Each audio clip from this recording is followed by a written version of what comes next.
हमारी सीधा सीधा फंडा है कि भूखा रहने वाला हर पेट में दाना जाए और बेरोजगार को, हर एक बेरोजगार को रोजगार मिले। चाहे वो नौकरी मिले, चाहे बिजनेस में हो, चाहे कैसे भी हो, कमाई उसको मिले, बट गलत तरीके से नहीं, सही तरीके से, जैसे देश का एग्रीकल्चर भी के माध्यम डेवलपमेंट से हो और खुद हम का भी डेवलपमेंट डेवलपमेंट कर सकते हैं। आपको यकीन नहीं हो रहा है बट इसका एग्जांपल देके मैं बताऊंगा आपको। जैसे हमारी एग्रीकल्चर अफसर है या एग्रीकल्चर का कोई भी गवर्नमेंट एम्प्लॉय है, उन लोग का स्टाफ का जो संख्या है ना वो बहुत कम है।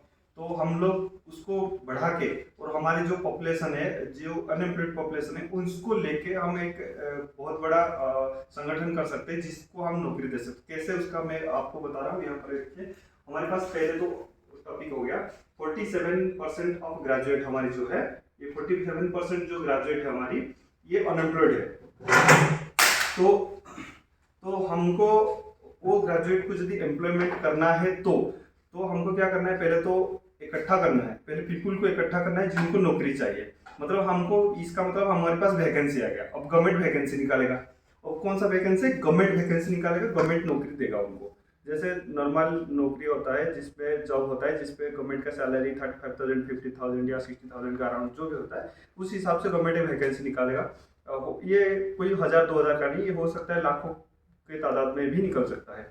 मतलब 1 लाख से अब भी निकल सकता है वैकेंसी, जिसपे हम हमारी जो मिलियंस स्टूडेंट्स हैं जिनको नौकरी नहीं मिला उनको मिल सकता है। तो इस पर कैसे होगा मैं उसको विस्तार होके आपको बता रहा हूँ। पहले तो पूरा का स्टूडेंट्स को या पूरे पॉपुलेशन को, मतलब जो हमारे पास एम्प्लॉय होने के लिए आएंगे उन लोग का बारे में बता रहा हूँ। उन लोग को पहले तो कुछ पढ़ाई करना पड़ेगा, मतलब गवर्नमेंट उनको पढ़ाना पड़ेगा या सिखाना पड़ेगा, या उनको सिखाने के लिए जो प्रोफेसर या जो भी अफसर जरूरत पड़ता है ना, वो जरूरत नहीं पड़ेगा। जरूरत का जो वो चीज़ है वो फिलअप कौन करेंगे? जो हमारी बुजुर्ग है 60-70 साल, जिन्होंने बचपन से एग्रीकल्चर करके, मतलब खेती बाड़ी करके ही बूढ़े हो गए आज तक, मतलब जिन्होंने अपना देश को बहुत सारा वो चीज़, अपना लाइफ का बहुत सारा टाइम दिया है, जिन्होंने एग्रीकल्चर को डेवलप किया है, उन लोग को लाके हम खड़ा कीजिए। उन लोग को आप सैलरी भी दे सकते हो और वो बिल्कुल इंपॉर्टेंस देंगे। ये चीज़ मैं दिल से बोल रहा हूँ, दिल से भी इंपॉर्टेंस देंगे, आपको पढ़ाएंगे और आपको सिखाएंगे भी। ऑन द ग्राउंड भी सिखाएंगे, ऑन द टेबल में भी सिखाएंगे। हो सकता है उनको आपको देखने में अच्छा नहीं लग रहा, बट उनका माइंड और उनका जो मतलब क्या बोलते हैं, शिक्षा जो है ना आपसे डेवलप होगा। कृषि क्षेत्र में बोल रहा हूँ, दूसरा चीज में नहीं बोल रहा। कृषि क्षेत्र में आपसे ज्यादा जानकारी उनको है, तो वो आपको सिखाएंगे। और सिखाने के बाद क्या है, आपका एक टीम बन जाएगा। जैसे मान लीजिए मैं एक एग्जाम्पल दे रहा हूँ, एक एग्जाम्पल में मैं आपको बता रहा हूँ। मान लीजिए आपके पास एक 1000 स्क्वायर फीट का जमीन है, और सबसे बड़ी बात है आप एग्रीकल्चर कैसे डेवलप करोगे। तो हमारी इंडिया में जितना अनयूज्ड जमीन है, अनयूज्ड लैंड है, वो सब में करने के लिए बोल रहा हूँ, ये नहीं कि हर जगह पे करने के लिए। मतलब आप जो अनयूज्ड जमीन है, जहाँ पर ना जंगल है, ना जहाँ पर आपको खेती करे, वो ऐसे नॉर्मल ऐसे ही पड़ा है, उस जगह में आप ये एग्रीकल्चर डेवलपमेंट कर सकते हो। और एग्रीकल्चर डेवलपमेंट करने के लिए उस जगह पे कौन सा खेती आप करोगे, वो सॉइल टेस्ट वगैरह जो भी है वो सब करने के लिए, मतलब आपको पहले ये सब कुछ करना पड़ेगा। तो आपको ये सब करने के बाद फिर वहाँ क्या फसल उगाया जाएगा, उस चीज को गवेषणा करने के बाद ही आप कर सकते हो। तो ये चीज करने के लिए कुछ टाइम चाहिए। तब तक आपका पॉपुलेशन, जो भी पीपल्स या अनएम्प्लॉयड स्टूडेंट्स है, उन लोग को भी टीचिंग हो जाएगा, उनका भी 1 साल का जो ट्रेनिंग पीरियड वो भी खत्म हो जाएगा, और उसके बाद उनको आप नौकरी दे सकते हैं। एक एग्जाम्पल की तरह बता रहा हूँ। मान लीजिए यहाँ पर आपको 10,000 स्क्वायर फीट का एक जमीन है, मान लीजिए। तो यहाँ से आपको 5 पीपुल, जो 10,000 स्क्वायर फीट का जमीन को 5 पीपुल जो है खेती करने के लिए चाहिए, और 5 पीपुल आपको सपोर्ट के लिए चाहिए। सपोर्ट क्या है? जैसे उसके लिए ट्रैक्टर चाहिए, तो यूरिया चाहिए, तो ट्रैक्टर यूरिया ऐसे कोई नाइट में जो देख रेख करने के लिए, इन लोग का पीपुल का तादाद मान लीजिए फॉर एग्जाम्पल की 5 है, और यहाँ 5 लोग खेती करने के लिए, मतलब जो ऑन ग्राउंड में जाकर प्रैक्टिकली जो करेंगे वो लोग 5 है। टोटल मान लो 10 लोग का टीम में जो 10,000 स्क्वायर फीट को कवर करेंगे। उनका सर्किल कितना होगा? 3 महीना का। 3 महीना का जो ये सर्किल है, ये 10,000 स्क्वायर फीट के लिए, उनको ये टोटल का टाइम पीरियड है 3 महीना। और 3 महीने में टोटल पीपुल्स है या टोटल एम्प्लॉय है 10, और स्क्वायर फीट है 10,000 स्क्वायर फीट। इस पे एक फायदा है, क्या है?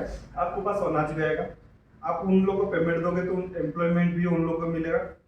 अनाज आने के बाद आपका जो भूखमरी हो रहा है इंडिया में, चाहे वर्ल्ड में हो रहा है, वो कम हो जाएगा। आपके पास जो खाने के लिए जो सामान आएगा यहाँ से होने के बाद, वो आप उसको स्टोर कर सकते हो, ताकि बाढ़ या कोई भी प्राकृतिक विपर्य के टाइम में आप इसको यूटिलाइज कर सकते हो। सबसे बड़ी बात है, भूखमरी में कोई नहीं बढ़ेगा, ये सबसे बड़ी बात है, और एम्प्लॉयमेंट भी आपको मिलेगा।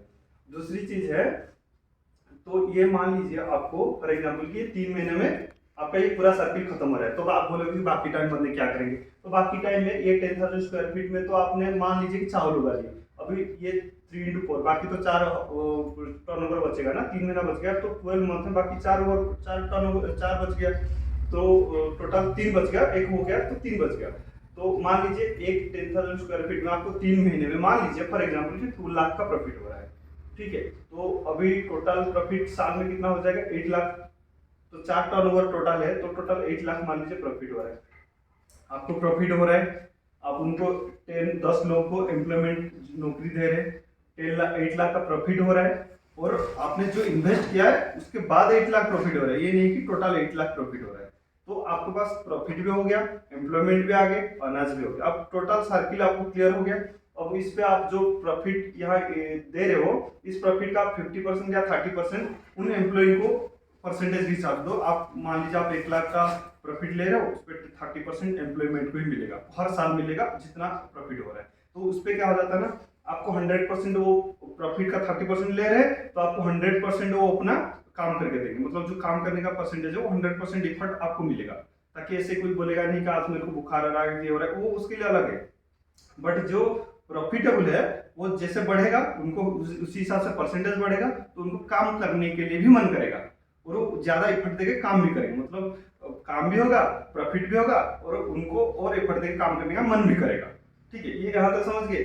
तो इस क्षेत्र में जैसे ये 10,000 का मैं एक एग्जांपल दे रहा हूँ, और इंडिया में ऐसे बहुत सारा जमीन है जो जो अनयूज्ड है, जिसको यूटिलाइज करके हम लाखों तादाद में उनको नौकरी दे सकते हैं। और सबसे बड़ी बात है, सिर्फ अनएम्प्लॉयड स्टूडेंट नहीं है, आप जो 50-60 साल जिसका उम्र हो गया, उन लोग को हम वहां खड़ा करके लेक्चर स्टार्ट में खड़ा करके उनको पढ़ाने के लिए उन स्टूडेंट्स को भी नौकरी दे सकते हैं। मतलब जो घर में बैठे 60 साल हो गया, 50 साल हो गया, अभी कुछ कर नहीं पा रहे, जिनका हाथ पैर या कोई भी बीमारी की वजह से कुछ काम नहीं करे, या जो भी हमारी सर्विसेबल हम करा नहीं पाएंगे, उनको वहां हम बैठा के चेयर में उनको पढ़ाने के लिए कर सकते हैं, ताकि उन लोगों को खेती बाड़ी के बारे में पता है, वो आके इनको पढ़ाएंगे, तो इनका भी नॉलेज होगा, इनको भी नौकरी मिलेगा, इनको भी पैसा मिल रहा है, और जो पढ़ रहे हैं वो खेती करके वो इंडिया को भी चला रहे हैं और खुद भी एम्प्लॉयमेंट हो पा रहे हैं। तो ये पूरा टर्नओवर में हो जाता है ना कि आप ऑलमोस्ट हमको ये मान के चलना है कि एम्प्लॉयमेंट भी मिल रहा है, और अनाज के मिलते हुए हमको भूखमरी में कोई लोग भी नहीं मर सकते। मतलब ये टोटल टॉपिक का थ्योरी है, ठीक है। ये और दूसरा चीज है, जो दूसरा तीसरा चीज नेक्स्ट वीडियो में बताएंगे।